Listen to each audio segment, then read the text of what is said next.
Shalom pemirsa renungan kasih yang sangat saya kasihi di dalam Yesus Kristus. Selamat bertemu kembali dalam program Renungan Kasih. Dan saya sangat percaya bahwa berkat Tuhan senantiasa hadir dalam kehidupan kita. Siapapun kita, Tuhan senantiasa mengasihi kita. Apapun latar belakang kita, Tuhan sangat mengasihi kita. Karena itu saya sangat bersuka cita saat memiliki kesempatan untuk dapat menyampaikan firman Tuhan. Karena saya sangat yakin dan percaya bahwa firman Tuhan adalah kekuatan bagi setiap orang percaya. Haleluya. Dan sebelum kita merenungkan firman Tuhan pada kesempatan kali ini, saya mengajak kita semua untuk tundukkan kepala dan kita berdoa dan memohon pimpinan Tuhan. Mari kita satu di dalam doa. Tuhan, di dalam nama Yesus, kami hadir di hadapan-Mu ya Tuhan. Sungguh kami membutuhkan pertolongan Tuhan dalam hidup kami. Kami membutuhkan campur tangan Tuhan. Tanpa Tuhan kami tidak dapat berbuat apa-apa. Karena itu ya Tuhan, kami letakkan keberadaan hidup kami ke dalam tangan-Mu.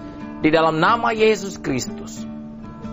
Berkati seluruh pemirsa renungan kasih dimanapun mereka berada dan apapun kondisi mereka. Hamba sungguh sangat rindu dan berharap kepadamu Tuhan.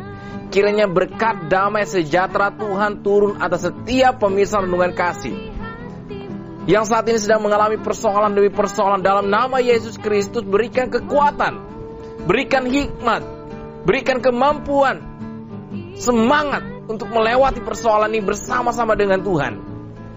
Kami yakin dan percaya Tuhan, tidak ada yang mustahil bagi orang yang percaya kepadamu. Terima kasih Tuhan Yesus. Pada kesempatan ini kami akan merenungkan firman Tuhan. Berkati hamba-Mu, berkati seluruh pemirsa renungan kasih. Kuasai hati kami, kuasai pikiran kami, bahkan kuasai setiap perkataan yang keluar dari mulut bibir hamba-Mu ya Tuhan. Dan biar Engkau meletakkan perkataan-Mu sendiri untuk apa yang harus hamba sampaikan. Karena firman-Mu ini Tuhan bukan hanya sedang mengajar seluruh pemirsa renungan kasih, tetapi juga mengajar hamba-Mu yang adalah alat-Mu sendiri. Terima kasih Tuhan. Ini doa dan permohonan kami. Di dalam nama Yesus Kristus kami sudah berdoa. Haleluya, haleluya, amin. Pemirsa renungan kasih yang sangat saya kasih di dalam Yesus Kristus, pada kesempatan kali ini kita akan melihat firman Tuhan di bawah satu tema yang saya percaya ini adalah suatu kerinduan kita, yaitu lepas dari persoalan. Lepas dari persoalan. Siapa di antara kita yang tidak ingin lepas dari persoalan? Setiap orang menginginkan saat menghadapi persoalan, saat menghadapi sebuah permasalahan, saat menghadapi tantangan, ini yang diinginkan adalah bagaimana saya bisa lepas dari persoalan ini. Saudara-saudara yang saya kasihi di dalam Yesus Kristus, persoalan itu akan senantiasa ada di dalam hidup kita. Apakah yang ditimbulkan karena diri kita sendiri, atas apa yang kita lakukan, atas apa yang kita perkatakan, atas apa yang sudah kita perbuat, atau persoalan itu dapat terjadi karena situasi di luar kendali kita. Tetapi apapun persoalannya, jangan pernah berpikir bahwa itulah akhir dari hidup kita. Apapun persoalannya, saat kita menghadapi persoalan sebesar apapun, mari kita mulai datang kepada Tuhan. Mari kita melihat apa yang Tuhan ingin lakukan, apa yang Tuhan sedang rencanakan untuk supaya kita dapat lepas dari persoalan. Firman Tuhan sudah sangat berbicara, sangat banyak bagaimana untuk lepas dari persoalan. Karena itu pada kesempatan kali ini mari kita melihat salah satu bagian firman Tuhan yang berbicara tentang bagaimana seseorang lepas dari persoalannya.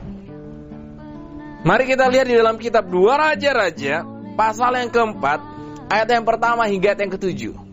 2 Raja-Raja pasal 4 ayat pertama hingga ayat yang ketujuh. Mari kita lihat firman Tuhan. Salah seorang dari istri-istri para nabi mengadukan halnya kepada Elisa sambil berseru, "Hambamu, suamiku sudah mati. Dan engkau ini tahu bahwa hambamu itu takut akan Tuhan, tetapi sekarang penagih hutang sudah datang untuk mengambil kedua orang anakku menjadi budaknya." Jawab Elisa kepadanya, "Apakah yang dapat kuperbuat bagimu?" Beritahukanlah kepadaku apa-apa yang kau punya di rumah. Berkatalah perempuan itu, hambamu ini tidak punya sesuatu apapun di rumah, kecuali sebuah buli-buli berisi minyak. Lalu berkatalah Elisa, pergilah, mintalah bejana-bejana dari luar, daripada segala tetanggamu, bejana-bejana kosong, tetapi jangan terlalu sedikit. Kemudian masuklah, tutuplah pintu sesudah engkau dan anak-anakmu masuk, lalu tuanglah minyak itu ke dalam segala bejana, mana yang penuh angkatlah. Pergilah perempuan itu daripadanya, ditutupnyalah pintu sesudah ia dan anak-anaknya masuk, dan anak-anaknya mendekatkan bejana-bejana kepadanya, sedang ia terus menuang. Ketika bejana-bejana itu sudah penuh, berkatalah perempuan itu kepada anaknya, dekatkanlah kepadaku sebuah bejana lagi. Tetapi dijawabnya kepada ibunya, tidak ada lagi bejana. Lalu berhentilah minyak itu mengalir. Kemudian pergilah perempuan itu, memberitahukannya kepada abdi Allah, dan orang ini berkata, pergilah, jualah minyak itu, bayarlah hutangmu, dan hiduplah dari lebihnya, engkau serta anak-anakmu. Pemirsa renungan kasih yang sangat saya kasihi di dalam Yesus Kristus, saya secara pribadi sungguh sangat suka dengan kebagian firman Tuhan ini. Saya sungguh sangat terpesona dengan apa yang dikerjakan oleh Allah kepada seorang janda ini. Saudara bisa memperhatikan dan membacanya berulang-ulang kali, melihat bahwa ada seorang hamba Tuhan, seorang abdi Allah meninggal dunia. Waktu ia sudah meninggal dunia, apa yang terjadi? Ia meninggalkan hutang. Waktu hutang itu tidak diselesaikan, ada penagih hutang datang untuk mengambil anak-anak dari janda itu. Coba bayangkan dan menempatkan diri kita pada posisi janda itu. Sudah kehilangan suami, yang kedua ada hutang lagi, didatangi oleh penagih hutang. Lalu setelah itu para penagih hutang ini ingin mengambil anak-anaknya. Bayangkan, suatu persoalan yang bukan persoalan kecil. Ini suatu persoalan yang besar dan perlu mendapatkan pertolongan. Tetapi saya sungguh sangat bersyukur melihat kebenaran firman Tuhan ini. Mari kita lihat bagaimana perempuan ini lepas dari persoalannya. Mari kita lihat di ayat yang pertama. Salah seorang dari istri-istri para nabi mengadukan halnya kepada Elisa sambil berseru, hambamu suamiku sudah mati, dan engkau ini tahu bahwa hambamu itu takut akan Tuhan. Tetapi sekarang penagih hutang sudah datang untuk mengambil kedua orang anakku menjadi budaknya. Pemirsa renungan kasih yang sangat saya kasihi, pada bagian ini menjelaskan bagaimana istri dari nabi ini datang kepada Elisa, menjelaskan situasinya kepada Elisa. Siapa Elisa? Elisa adalah seorang nabi besar. Seorang nabi besar yang sangat mengasihi Tuhan. Hal pertama yang kita bisa melihat di sini, langkah yang diambil oleh janda ini merupakan langkah yang tepat. Ia datang kepada pribadi yang tepat untuk menjelaskan apa yang sedang dihadapinya. Tetapi saya ingin melihat dalam dua hal, bahwa janda ini yang pertama kali saya ingin katakan bahwa ia datang kepada Tuhan. Ia datang kepada Tuhan. Sekalipun kepada nabi ini adalah hamba Tuhan, saya ingin memperlihatkan kepada kita bahwa ia datang kepada Tuhan. Ia datang kepada Tuhan melalui seorang nabi. Nabi ini adalah orang yang takut akan Tuhan. Dia datang kepada orang yang tepat untuk menghadapi persoalannya. Setelah itu nabi ini mulai menjelaskan apa yang harus ia lakukan. Pemirsa renungan kasih yang sangat saya kasih di dalam Yesus Kristus, langkah awal untuk lepas dari sebuah persoalan menentukan langkah selanjutnya. Apakah yang pertama kali kita lakukan untuk menyelesaikan sebuah persoalan? Begitu banyak orang waktu menghadapi sebuah persoalan, ia lebih banyak cenderung berpikir apa yang ia bisa lakukan dengan kekuatannya, dengan kemampuannya. Tetapi sekali lagi, ini mungkin sebuah jawaban klasik. Sebuah jawaban yang, ya itu sudah sering saya dengar, saya tahu lah Pak. Saya tahu Pak Pendeta, itu sering saya dengar. Tetapi sekarang yang saya butuhkan ke jalan keluarnya bagaimana? Pemirsa renungan kasih, datang kepada Tuhan adalah jalan keluar. Bukan sesuatu yang sifatnya biasa saja. Tapi saya ingin katakan, waktu saudara pertama kali menghadapi persoalan, waktu saudara mengambil langkah untuk mencari Tuhan,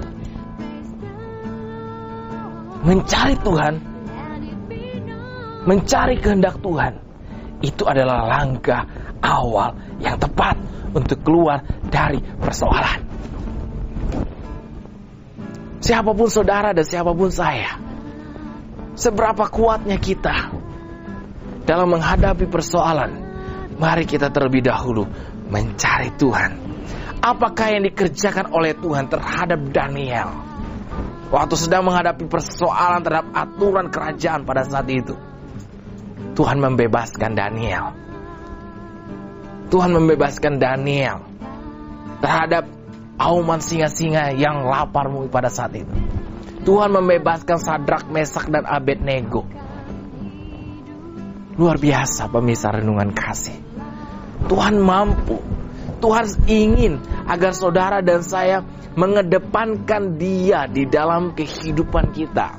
Bukan hanya dalam keadaan yang baik-baik saja kita datang kepada Dia, tapi dalam keadaan yang berat pun marilah kita datang kepadanya pertama kali, menjadikan Dia tokoh utama dalam menolong kita untuk menyelesaikan masalah.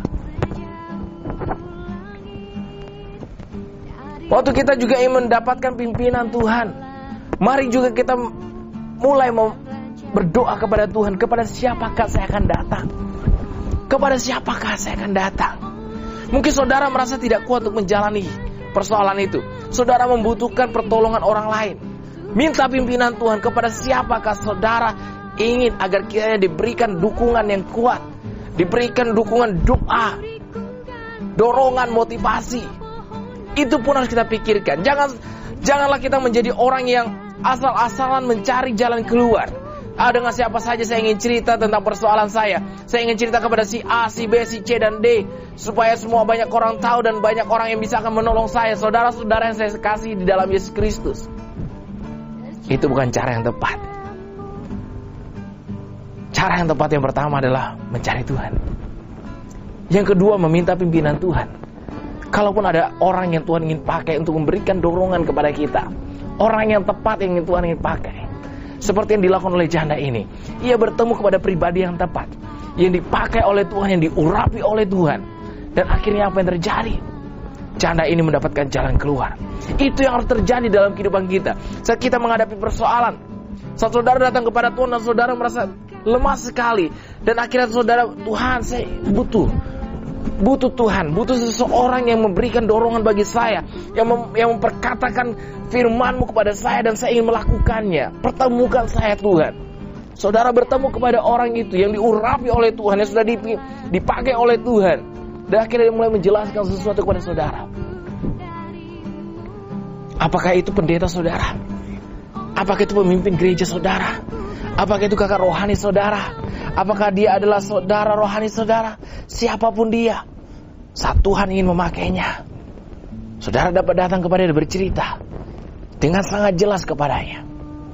Dan itulah yang terjadi kepada janda ini. Setelah ia datang kepada Elisa, Elisa berkata kepadanya, apakah yang engkau punyai? Apakah yang engkau punya di rumahmu? Lalu jawab perempuan itu, kata firman Tuhan di ayat yang kedua, hamba-Mu tidak punya apa-apa kecuali sebuah buli-buli yang berisi minyak. Mungkin waktu kita menghadapi sebuah persoalan seperti apa yang dialami oleh janda ini, kita sudah tidak bisa melihat lagi, saya sudah tidak punya apa-apa, saya tidak punya apa-apa. Tetapi Elisa memberikan kejelasan kepada janda ini, apa yang kau punya di rumahmu? Pada akhirnya perempuan itu berkata, saya hanya mempunyai minyak di dalam buli-buli, sesuatu yang sangat kecil. Artinya tempatnya kecil berarti isinya sedikit.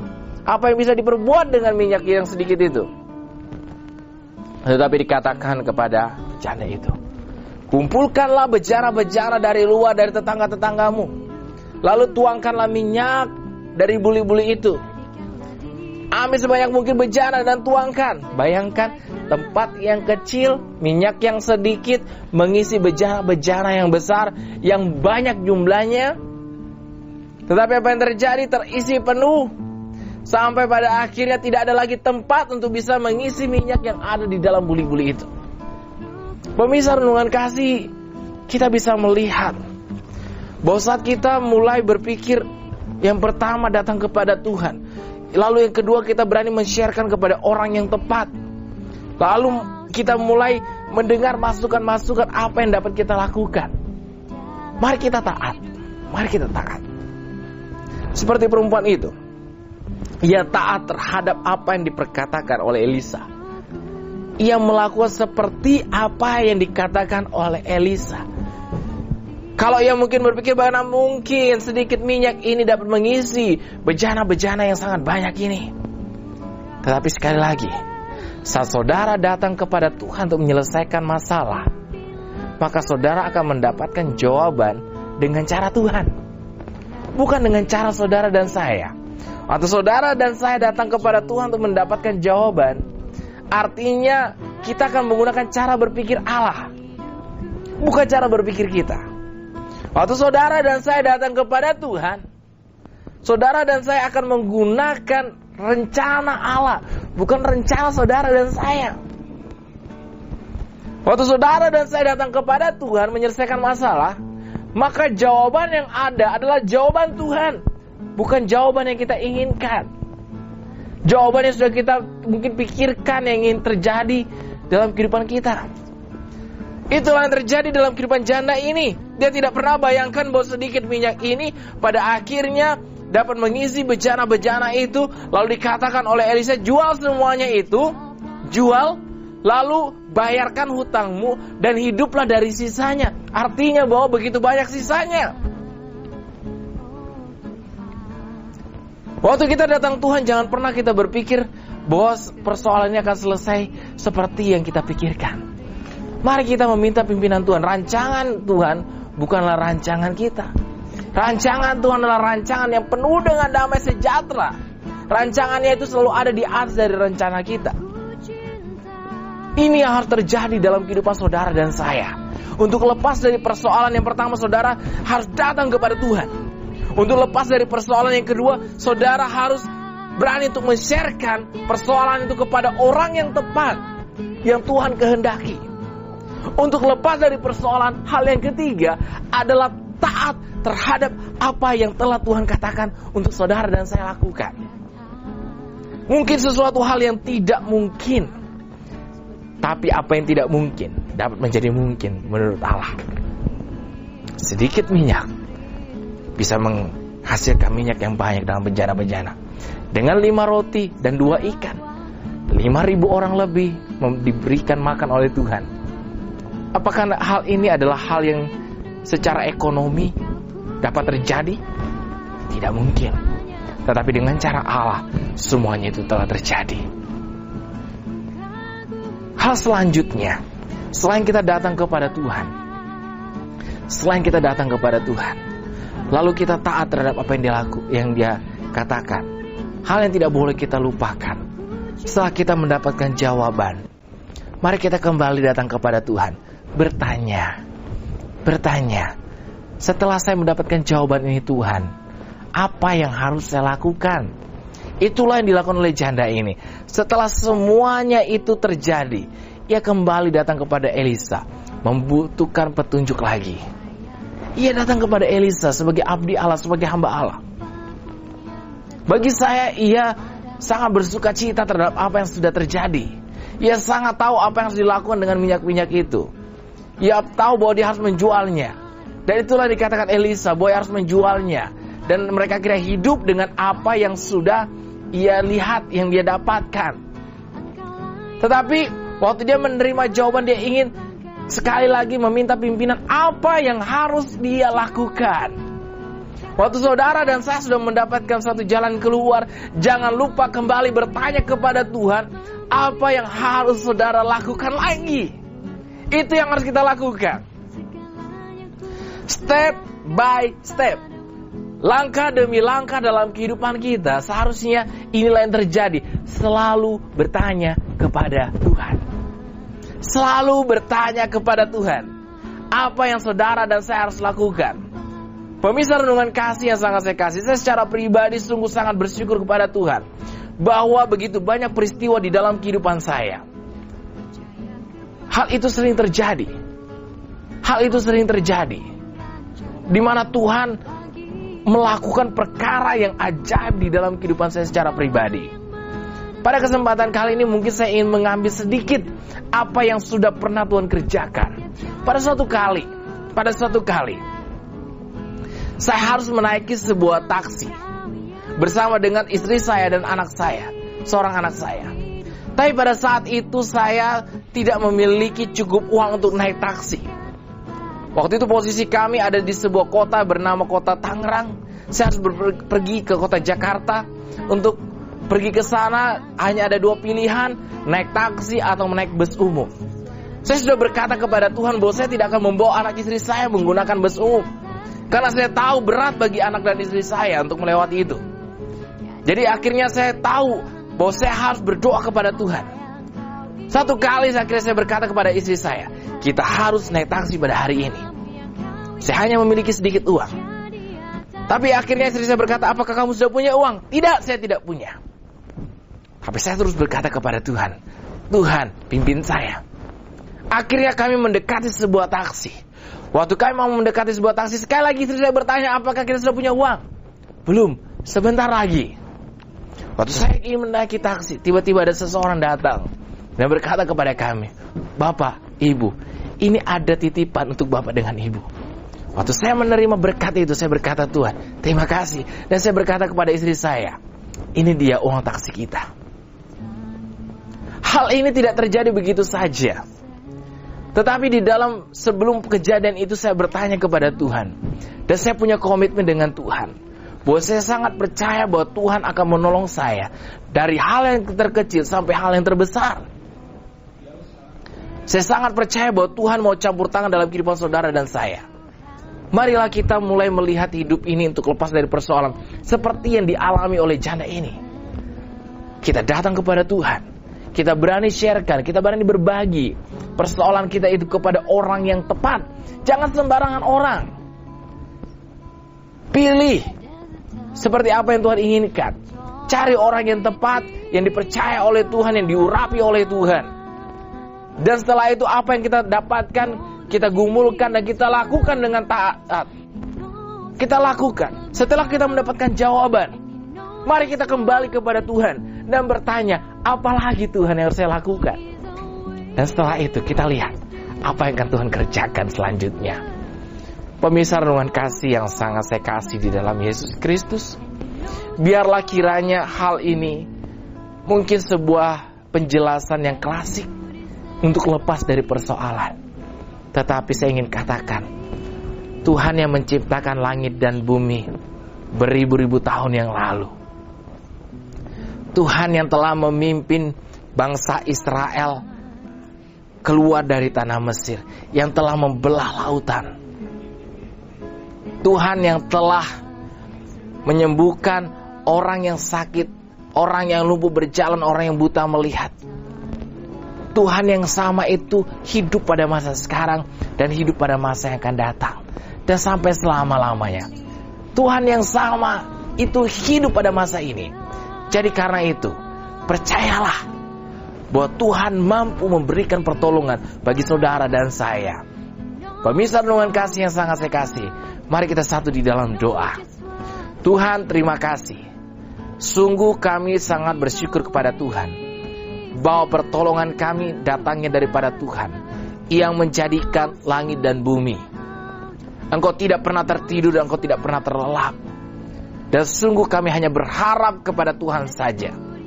Hamba berdoa bagi seluruh pemirsa renungan kasih dimanapun mereka berada.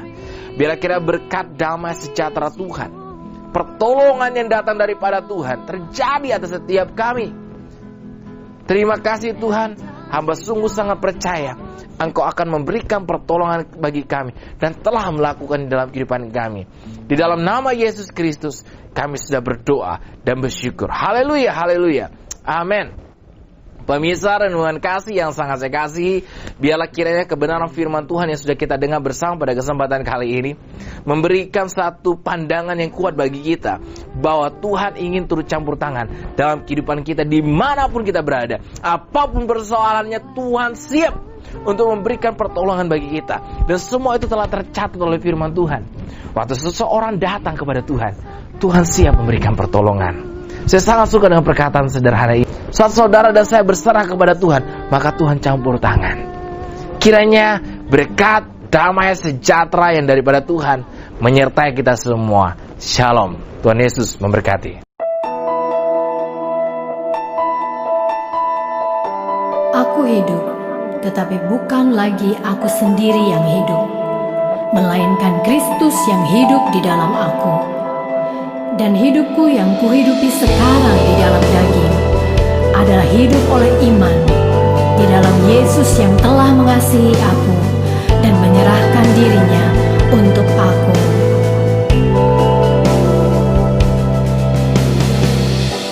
You know how bad of a sinner I am, but I know how much you care for me. Came and showed me your love. You came and showed me your love. I wanna die to myself every day, die to my will every time, through the bad